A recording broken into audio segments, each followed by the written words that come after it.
Today. With all the latest news, stories, and advice, here are your hosts, Paul Long and Tanya Mazurek.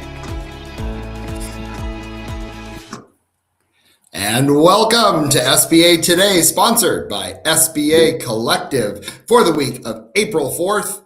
I am Paul. And I am Tanya, and we are going to get into the awesome new 90% guarantee program. But first... Yes. So Bob Coleman over at the Coleman Report did some reporting on BayFirst. And I thought it was extremely interesting and wanted to share with some of his analysis, as well as a hot off the press response from Tom Zernick, the CEO of BayFirst. So first and foremost, definitely thanks for Bob for doing your analysis on this.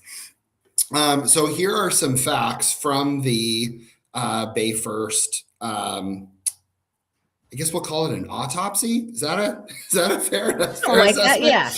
Okay. So out of the 287 loans purchased by the SBA, SBA actually paid BayFirst $39.3 million. The SBA guarantee original portion was 35.7. Now, if you're doing quick math in your head, remember, yes, there's 75, sometimes 85% guarantees on some of the smaller loans. And then you have maybe litigation fees or any other fees that are on there that the SBA can pay for. So yes, they paid more than the original guarantee, but that is normal. So that's pretty much 110% on there between interest and expenses.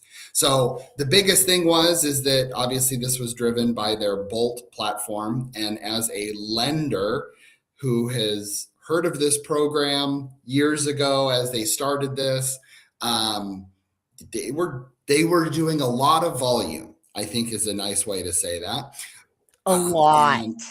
A lot. I remember brokers, because again, I'm up in Washington State. So a lot of the, brokers are just be like, hey, BayFirst has this quick thing. Do you guys have that? And I'm like, no.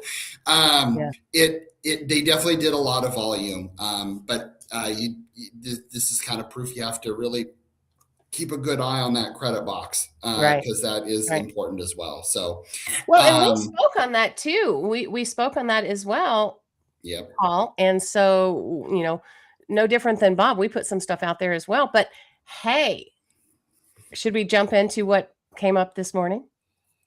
We can, but first I want to go over the industries real quick that was on this, because that, to me as a data nerd, that's what I wanted to know. Was there certain industries that really were the issues? And the number one was long distance general freight trucking. And I'm going to speak for most portfolio managers out there. If you have trucking in your portfolio, I'm going to guess it's probably not doing amazing. I'm just throwing that out there. Hard right now, man. Trucking is brutal, and my heart goes out. And as I go and I see $7 diesel, I immediately think of you truckers on there. So, they did 17 loans, 3.3 million there on long haul, another 13 loans, 1.5 in local. And then we had residential remodelers. This one I thought was interesting. Plumbing, heating, and air conditioning contractors. That actually is really interesting to me, because I thought HVAC and all of that did pretty well. Correct. I don't know. So that's an interesting one. Electronic shopping. So like e-commerce businesses, I would assume that's that. Advertising agencies. Office of Real Estate Agents and Brokers. That's interesting to me because I don't know if I would personally give a line of credit to a realtor. I don't. That's just me. I don't know. And none of these have anything to do with PPP, correct? Or do they? No, I do not believe so. I do not believe so. Okay. And then new single family housing, full service restaurants, and limited service restaurants. So some of those to me were shocking, and some of them were like, I guess I kind of see that. Right. But those are the industries that y'all should probably be watching out in your own portfolio as well. Well, and we'll get into more when it comes to the freight and haulers and trucking later in the show, right? When we're talking about the other piece. So stay tuned on that. Anyway, correct. This morning, I'm sure you guys all saw, though, the hot piece of news that came out from Bob Coleman and was allowed to be shared is the SBA Hot Topic Tuesday, BayFirst current on SBA 7A obligations, says CEO by Bob Coleman, founder and publisher. SBA Hot Topic. Oh, okay, I don't need to go through that again. But anyway, the following is a letter I received from BayFirst president and CEO Tom Zernick. With his approval, I am publishing his response to our previous reporting, clarifying BayFirst is current with its SBA obligation and no payments are outstanding to the agency. Now, this is to Bob Coleman. Good morning, Bob. I'm writing to address several aspects of your recent piece on BayFirst SBA 7A guarantee purchases, as the analysis creates misleading implications about BayFirst practices and intent. BayFirst has consistently met its financial obligations to the SBA. Over many years of participation in the program, we have valued our partnership with the SBA and maintained a strong record of timely payment of all receivables due to the agency. As you noted, guaranteed purchases may include accrued interest up to 120 days, as well as certain pre-approved recovery and litigation expenses. As a result, total payments exceeding the guarantee's principal are a standard outcome of the program and do not indicate overpayment, abnormality, I can never say that word, by the way, or any intensive tied to loan performance. That said, from time to time, the SBA may determine those amounts are due back. That can happen, which is a part of the normal course of the program. In those incidents, we are invoiced and promptly remit any amount owed, consistently with the ongoing reconciliation process. At the time of our exit from SBA originations in December 2025, BayFirst confirmed that the SBA that all accounts were current. We remain committed to timely settlement of any receivables. And so that was respectfully submitted by Tom Zernick. So I think, I remember obviously reading that article quite a bit, and I don't necessarily remember if them being current or not. I mean, I'm looking at this from a credit risk standpoint. Right. I think this entire thing, and I think the biggest takeaway is not like pointing fingers on who don't want, and I am absolutely sure that they weren't trying to be harmful to the program or anything like that. I do think credit risk plays a point in, is it a score and go, which I believe it was a score and go program, and hence why the SBA is like, hey, we should probably take that out. Like, I mean, you always see with government or anything, you kind of always lick your wounds and do an autopsy at the end, and you make changes based on those. Well, and as we've talked about before, Paul, oftentimes, yes, okay, there may be eligibility rules in there of things that you can do, but should you? 100%. Should you? That is the key. Exactly. And so any of us, and just so we can put out there, any of us can get it wrong. Any of us can 100%. So anything can happen, let's just say. Correct. And everybody is trying to get money to the small businesses. I think that's the big point in all this. Correct. We're all trying to get money to the small businesses. Sometimes there's mistakes made, whether it's SBA, whether it's a bank, whether it's a banker, that happens. But to their, I like this letter. I mean, good for him for coming back and saying what really was going on in their minds from behind the scenes. So there you go. Anyway. All right, guys. So, and by the way, I'm sick. Just so y'all know, that's this whole thing. I tried to get Paul to join me this morning, so I wasn't the only one in my hat, but whatevs. And I'm tired, but here we go. We do a show anyways for you. I mean, you show up. I mean, that's right. Anyway, SBA announces new Made in America loan program to restore manufacturing dominance. This push is through the ITL program, International Trade Loans, guys. And if you didn't know, it's my favorite. I like it. Anyway, the core goal is to rebuild U.S. manufacturing and reshore supply chains. It's a game changer. It is. It's going to be a game changer, I think. 90% SBA guarantee versus the standard 75% in the 7A program, which reduces lender risk. That's a huge thing. If you didn't know, I'm sure you did. Anyway, it's expected to unlock more manufacturing lending. It's especially impactful for equipment, heavy equipment plus expansion deals. Sorry. It's expanded the eligibility. So effective May 1st, manufacturers in the NAICS codes 31 through 33 and the newly added entire food supply chain, which we'll talk about in a minute, agriculture, production, and logistics. So it expanded the eligibility under the ITL program for that 90% guarantee to those additional NAICS codes and businesses.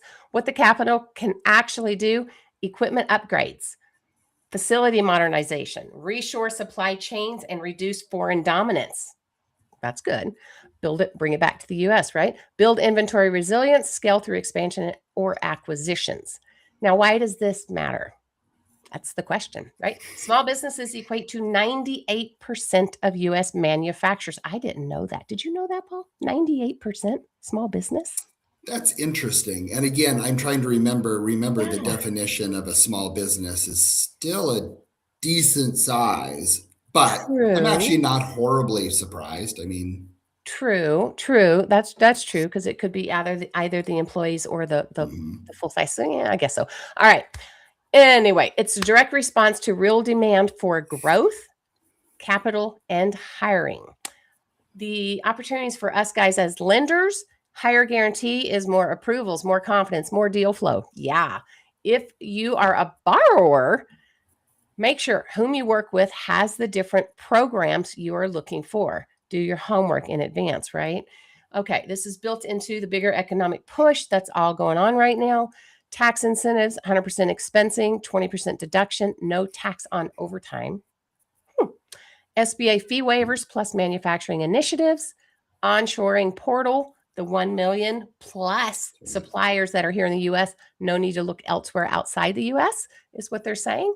The theme that we are hearing is industrial comeback led by small business. You should do that with your voice.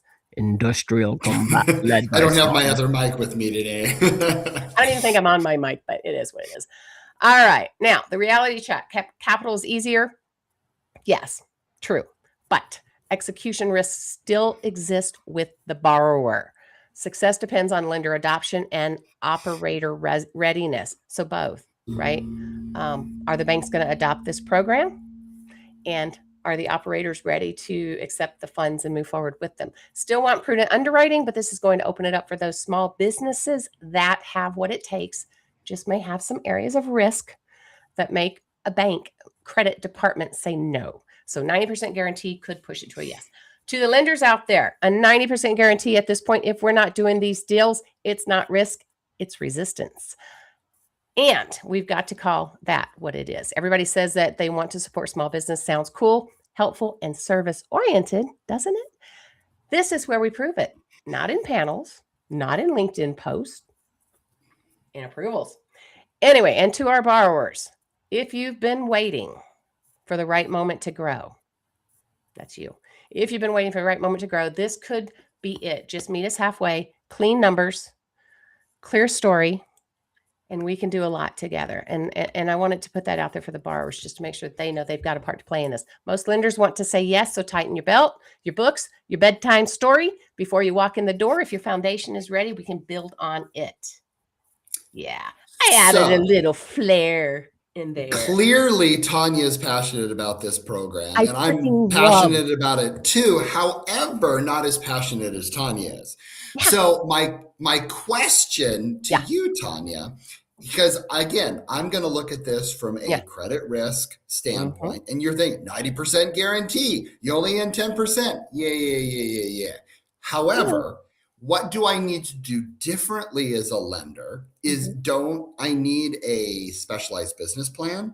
Do I need special projections? Do I need the special star and the moon to be aligned in the right degree? Tell me what I need as a lender in order to really be excited about this. Well, typically in the ITL program, as you know, then you're going to have that export business plan and all that. Good question as far as how this is going to be. That can't be there because this isn't an export per se, even though it's international trade loans. Do you know what I mean? But it's still not export because it's in here. So that's something that's going to come out. I haven't seen it yet. I don't know if you have. But my assumption is, if they're over the load or if they're local here in town, they're not transporting elsewhere. There is no export per se. This is just adding to the program, not the export piece of it. It's just adding to the program for the 90% guarantee is how I'm seeing it. I could be wrong. Interesting. Yeah. Okay. Yeah. I'm a little more excited. I am a little bit of a skeptic. Yeah. I know that's think about it, Paul, right? Think about it. I get so excited about this, right? So especially trucking. Trucking, farming, all the fun stuff that we're fixing to come up with. It's risky. It's risky.